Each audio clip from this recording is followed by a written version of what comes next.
मागच्या काही वर्षात एक ट्रेंड सेट झालाय. निकाल 10वीचा असो की 12वीचा, पॅटर्न मात्र एकच आणि तो म्हणजे लातूर पॅटर्न. 12वी नंतर डॉक्टर व्हायचंय, इंजिनियर व्हायचंय, IIT असो की एम्स, तुम्हाला प्रवेश मिळवायचा तर लातूरला पर्याय नाही, असं वातावरण लातूर पॅटर्न निर्माण केलंय. ग्रामीण भागातील शेतकरी, कष्टकरी पालकांचे स्वप्न सत्यात उतरण्याचं काम लातूर पॅटर्न गेल्या काही वर्षात केलंय. पण या पॅटर्नमध्ये एका वेगळ्याच पॅटर्नने शिरकाव केला आणि गणित बिघडलं. आज मोठेगावकरच्या निमित्तानं लातूर पॅटर्न पुन्हा चर्चेत आहे. तो पॅटर्न नेमका कसा आहे? रेणुकाई केमिस्ट्री क्लासेस अर्थात RCC म्हणजेच लातूर पॅटर्न आहे का? आणि एकूणच मोठेगावकरची रेणापूर तालुक्यातील हनुमंतवाडी गावापासून सुरू झालेली स्टोरी, या सगळ्याची माहिती आपण या व्हिडिओतून जाणून घेणार आहोत. नमस्कार, मी श्रीकांत आणि तुम्ही पाहताय शिरस्ता. आपल्याकडे 12वी नंतर 2 शाखांना अतिशय महत्त्व दिलं जातं. एक इंजिनिअरिंग आणि दुसरं म्हणजे मेडिकल. विद्यार्थ्यांचा विचार केला तर पोरं रात्रभर जागून अभ्यास करतात. एकदा नाही, दुसऱ्यांदा, तिसऱ्यांदा आणि चौथ्यांदा नीट रिपीट करतात, पण डॉक्टर होण्यासाठी जन्म आपुला असं समजून अभ्यास करत राहतात. पालकांचा विचार केला तर कोण शेती विकतं, कोणी दागिने गहाण ठेवतं, कोण कर्ज काढतं, अशा लाख गोष्टी आईबाप पोराला डॉक्टर बनवण्यासाठी करत असतात. पण एका पेपरफुटीनं सगळंच उद्ध्वस्त केलंय. नीट पेपरफुटी ही केवळ एका परीक्षेची समस्या नाही, तर लाखो विद्यार्थी आणि पालकांच्या स्वप्नाचा झालेला चुराडा आहे. देशाच्या शैक्षणिक आरोग्याला नुसती कीड लागली नसून संबंध आरोग्य व्हेंटिलेटरवर आहे, अशी परिस्थिती निर्माण झाली आहे. प्रश्न फक्त पेपर फुटण्याचा नाही, प्रश्न आहे देशाचे भावी डॉक्टर कोण बनणार? मेहनती विद्यार्थी की पैशाने यश विकत घेणारे विद्यार्थी? डॉक्टर होण्याचे स्वप्न पूर्ण करण्यासाठी विद्यार्थी आणि पालक वर्षानुवर्ष प्रचंड मेहनत, वेळ, पैसा आणि मानसिक ऊर्जा खर्च करतात. अनेक कुटुंबे स्वतःच्या गरजा बाजूला ठेवतात, कर्जे काढतात, गाव सोडून शहरात स्थलांतर करतात. Coaching fee, hostel, mess, test series, study material, एका मुलाच्या शिक्षणासाठी संपूर्ण कुटुंब आयुष्य झोकून देतं.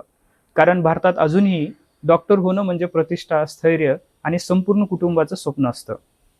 नीट म्हणजे नॅशनल एलिजिबिलिटी एंट्रन्स टेस्ट, देशभरातील मेडिकल कॉलेजमध्ये प्रवेश मिळवण्यासाठी सर्वात मोठी आणि एकमेव परीक्षा. 2016 पासून सर्वोच्च न्यायालयाच्या निर्णयानुसार नीट परीक्षेची देशव्यापी सुरुवात केली गेली. नॅशनल टेस्टिंग एजन्सी मार्फत या परीक्षेचं आयोजन केलं जातं. दरवर्षी लाखो विद्यार्थी ही परीक्षा देतात. 2026 मध्ये तब्बल 22 लाखाहून अधिक विद्यार्थी या परीक्षेत बसलेले होते. एका सीटसाठी हजारो विद्यार्थ्यांमध्ये स्पर्धा असते. एका मार्काने रँक बदलते. एका चुकीने वर्ष वाया जातं. पण 3 मे 2026 रोजी पार पडलेल्या परीक्षेनंतर समोर आलेल्या धक्कादायक माहितीनं संपूर्ण देश हादरलाय. परीक्षा होण्यापूर्वीच प्रश्नपत्रिका काही टोळ्यांकडे पोहोचल्याचा आरोप समोर आलाय. प्राथमिक तपासात महाराष्ट्रातील नाशिक, पुणे, लातूर तसेच राजस्थान, हरियाणा आणि दिल्लीपर्यंत या रॅकेटचे धागेदोरे सापडल्याचे समोर आले आहे. व्हॉट्सअप, टेलिग्राम अशा माध्यमातून प्रश्नपत्रिका लाखो रुपयात विकल्या गेल्याची माहिती तपासातून समोर आली आहे. ही बाब अत्यंत धक्कादायक आहे, कारण ज्या तंत्रज्ञानामुळे परीक्षा अधिक सुरक्षित व्हायला हवी होती, त्याच तंत्रज्ञानाचा वापर शिक्षण व्यवस्थेलाच पोकरण्यासाठी केला गेला. CBIच्या तपासातून धक्कादायक माहिती समोर आली आहे. शिवराज मोठेगावकर हे पेपर लीक करणाऱ्या टोळीचे सक्रिय सदस्य असल्याची माहिती CBIने दिली आहे. 3 मे 2026 रोजी नीटची परीक्षा होणार होती, पण तब्बल 10 दिवस आधी म्हणजे 23 एप्रिललाच केमिस्ट्रीची प्रश्नपत्रिका मोठेगावकरच्या मोबाईलमध्ये असल्याचा दावा करण्यात आलाय. लातूरमधील त्याच्या घरावर छापा टाकण्यात आला. त्याच्या मोबाईलमध्ये प्रश्नपत्रिका आढळल्याचा दावा करण्यात आलाय. त्याने पुरावे नष्ट करण्याचा प्रयत्न केल्याचाही आरोप त्याच्यावर झालाय. लाभार्थी विद्यार्थ्यांची नावे सांगण्यास त्याने नकार दिल्याची माहिती CBIनं सांगितलेली आहे. दिल्लीतील विशेष CBI न्यायालयाकडे मोठेगावकरची 10 दिवसांची कोठडी मागितली होती, मात्र न्यायालयाने 9 दिवसांची CBI कोठडी सुनावली आहे. त्यामुळे हा व्यक्ती चर्चेच्या केंद्रस्थानी आहे. शिवराज मोठेगावकर हे लातूरमधील शिक्षण क्षेत्रात परिचित असलेलं नाव. ग्रामीण भागातून पुढे आलेल्या मोठेगावकरने सुरुवातीच्या काळात केमिस्ट्री विषयाचे शिक्षक म्हणून आपली ओळख निर्माण केली. एका सामान्य शेतकरी कुटुंबात रेणापूर तालुक्यातील हनुमंतवाडी या गावात मोठेगावकरचा जन्म झाला. पुढे तो MSc मध्ये गोल्ड मेडलिस्ट राहिलाय. नेट सेट क्वालिफाय असलेला मोठेगावकर सध्या देशभर गाजतोय. लातूरमधील स्पर्धा परीक्षा आणि बोर्ड परीक्षांच्या कोचिंग क्षेत्रात त्यानं मोठं नेटवर्क उभा केलं. सुरुवातीला केवळ केमिस्ट्री विषयासाठी सुरू झालेल्या रेणुकाई केमिस्ट्री क्लासेसचे पुढे रेणुकाई करिअर सेंटर मध्ये रूपांतर झाले.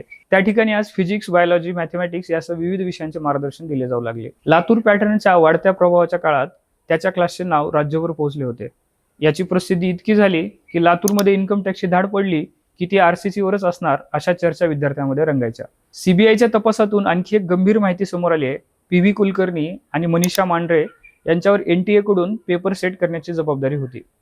या मिळालेल्या जबाबदारीचा दुरुपयोग करत त्यांनी मनीषा वाघमारे, शुभम खैरनार आणि लोखंडे यांच्या संगनमताने पेपर फोडण्यात सहभाग घेतला.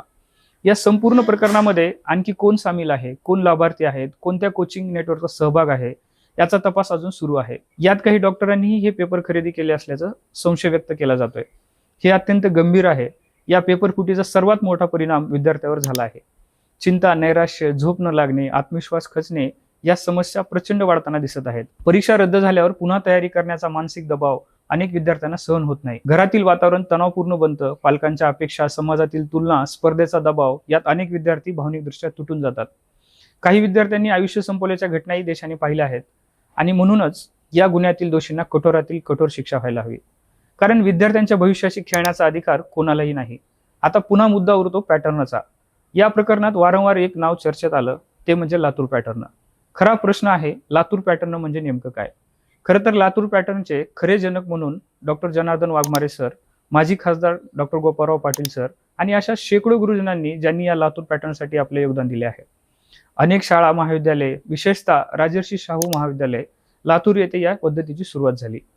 काटेकोर नियोजन, नियमित चाचण्या, शिस्तबद्ध अभ्यास, विद्यार्थ्यांच्या सर्वांगीण विकासावर भर, ग्रामीण भागातील विद्यार्थ्यांना स्पर्धा परीक्षांसाठी सक्षम बनवणारी ही पद्धत होती. असंख्य लोकांनी आपलं आयुष्य खर्ची घालून लातूर पॅटर्न निर्माण केला. या पद्धतीमुळे ग्रामीण भागातील हजारो विद्यार्थ्यांनी डॉक्टर, इंजिनियर आणि अधिकारी होण्याचं आपलं स्वप्न पूर्ण केलं. आज जगभरात विविध क्षेत्रात काम करणारे विद्यार्थी याच पॅटर्न मधून घडले आहेत. पण काळ बदलला. महाविद्यालयांची जागा काही खाजगी क्लासेसने घेतली. यात प्रामुख्यानं नाव घ्यावे लागेल ते RCC क्लासेसचे. पत्र्याच्या हॉलपासून सुरू झालेली सुरुवात आता कॉर्पोरेट कोचिंग साम्राज्यापर्यंत जाऊन पोहोचली. हजारोंची फी लाखोमध्ये गेली. एकेकाळी केवळ केमिस्ट्री शिकवणारे RCC आता फिजिक्स, बायोलॉजी, मॅथमॅटिक्स अशा सर्व विषयांचे केंद्र बनले. या आणि अशा सर्व क्लासेसनी वाटतील तेवढी फी आकारली तरी कुणी आक्षेप घेतला नाही. कारण पालकांसमोर एकच स्वप्न होतं, माझं मूल डॉक्टर व्हावं. फक्त शिक्षण नाही तर संपूर्ण अर्थव्यवस्था या क्लासेस भोवती उभी राहिली. हॉस्टेल्स, मेस, भाड्याच्या खोल्या, टेस्ट सिरीज, स्टडी मटेरियल. विद्यार्थी म्हणजे विद्यार्थी राहिले नाहीत तर ते कस्टमर बनले. असंख्य कुटुंबे लातूरमध्ये शिफ्ट झाली. शिक्षण हा सेवाभाव राहिला नाही, तो बाजार झाला. आता लातूरच्या गुणवत्तापूर्ण शिक्षणात कोचिंग क्लासेसमुळे निकालांची स्पर्धा नव्हती तर वर्चस्वाची लढाई होती. जाहिराती, रँकर्सचा वापर, व्यावसायिक संघर्ष होता आणि या संघर्षातून गुन्हेगारीच्या घटना समोर आल्या. काही वर्षापूर्वी एका कोचिंग क्लासेसच्या संचालकाची गोळ्या घालून निर्घृण हत्या करण्यात आली. शिक्षकांना बॉडीगार्ड, बाउन्सर्स हे चित्र कधी शिक्षण व्यवस्थेत पाहायला मिळेल असं वाटलं होतं का? पण हे आता कमी अधिक प्रमाणात सगळीकडे दिसताना आपण पाहतोय. आज देशभरात लातूर पॅटर्न बद्दल शंका निर्माण होत आहेत. पण एका शिवराज मोठेगावकरमुळे लातूर पॅटर्न ठरत नाही. असंख्य शिक्षकांनी रक्ताचं पाणी करून हा पॅटर्न निर्माण केलाय. त्यांनी लाखो विद्यार्थ्यांच्या आयुष्याला दिशा दिली.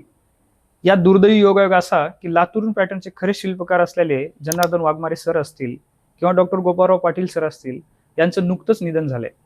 आज ते हयात असते तर त्यांनी लातूर पॅटर्नवर प्रश्नचिन्ह उभा करणाऱ्यांना चोख प्रत्युत्तर दिलं असतं. ही शोकांतिका आहे की आज ते आपल्यात नाहीयेत. पण शेवटी प्रश्न फक्त लातूरचा नाहीये. प्रश्न संपूर्ण देशाच्या शिक्षण व्यवस्थेचा आहे. आज JEE आणि NEET या परीक्षा केवळ परीक्षा राहिलेल्या नाहीयेत, त्या उद्योग बनल्या आहेत. रँक विकले जात आहेत, यशाचं मार्केटिंग केलं जात आहे आणि मेहनती विद्यार्थ्यांच्या भावना चिरडल्या जात आहेत. जर मेहनतीपेक्षा पैसा मोठा ठरणार असेल तर उद्याचा डॉक्टर कोण असेल, उद्याचा इंजिनियर कोण असेल आणि उद्याचा भारत कसा असेल? 22 लाख विद्यार्थी म्हणजे 22 लाख कुटुंब. एका पेपर फुटीने फक्त प्रश्नपत्रिका फुटली नाही तर लाखो स्वप्नांचा विश्वास फुटला आहे. शिक्षण वाचवायचं असेल तर फक्त पेपर फुटी थांबून चालणार नाही, तर शिक्षणाचं बाजारीकरण थांबवावं लागेल आणि पारदर्शकपणे परीक्षा पद्धती घेऊन लाखो विद्यार्थ्यांचे भविष्य निश्चित करावं लागेल.